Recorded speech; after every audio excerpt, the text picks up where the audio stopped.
The first Silent Hill game was popular because it did something that no other game had done before, in my opinion. I mean, I'm sure there were games around it which were striving for that immersion.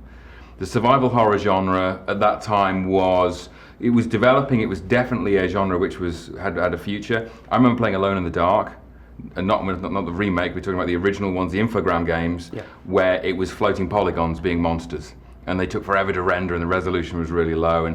But they were still frightening. They were beginning to immerse you in a world. When Silent Hill came along, and my friends were playing it before I was, it was just the talk of everybody that this game is frightening.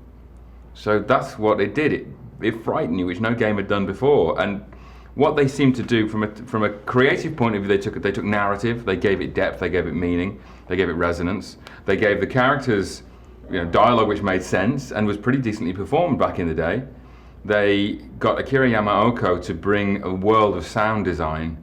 So the music and the sound environment was incredibly important. I mean, the graphics were okay, but it was, we're talking about PS1, so the graphics were kind of okay, a little bit muddy. The control systems were a little bit hinky too. So the hardest thing was to survive any battle with a monster because you couldn't control the damn character properly. That sort of made it frightening.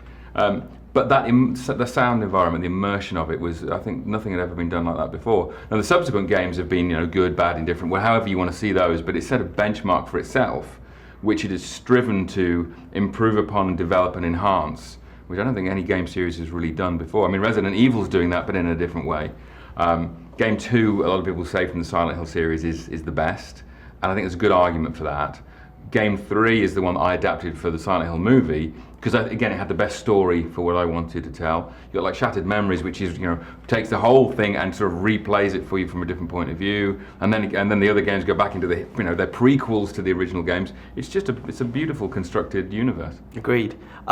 If I made you pick a favourite game of all time, Half-Life. Why? I'm a first-person shooter at heart, right? Half-Life for me it was the first truly cinematic game, first-person shooter game.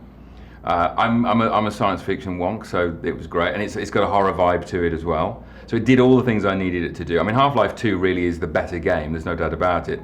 But Half-Life 1, when you're in Black Mesa, when the machine goes wrong and the portals start opening up and the creatures come through, I'm just so there. But I mean, the first game experience I had where I really felt that kind of stomach punch of something happening was actually Unreal, and the first Unreal we're talking, not the Unreal tournaments, when it's just one of the things, you're going down a corridor and you have to turn a button to open a door and the lights just go down on you and you hear a door opening and then suddenly a monster appears and it just destroys you and you think, how the hell can I beat this thing? And it was the first time I really thought that games and movies could start doing this, or games could start encroaching on the territory that movies had hitherto had for themselves, i.e. an emotional impact. Could you see yourself directing a game then? I'd love to. I'd absolutely love to get involved in game directing and just that the narratives have been so good. I mean, you've obviously familiar with Heavy Rain. In terms of how that story is told, but basically you're playing Seven. It's a movie narrative, and you've got those perspectives and things. But there's fantastic stuff like God of War. You play God of War, and they're going, "Oh, we're going to make a movie of God of War." Is there a point? How's it going to be better than the game experience? But the one thing they're still not quite doing, for my taste, is character performances are not quite there yet. They need a bit of directing, and just this kind of the narrative structure. Now, I'm just working with David Goyer, who's writing games now, and so we are beginning to move into a world where the interface between game and movie is getting so blurred.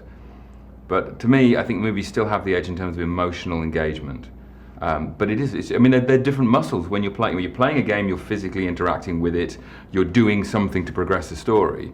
Watching a movie is a more passive experience. So as a storyteller in that format at the moment, I've got to be a little bit more delicate about how I approach it. Great.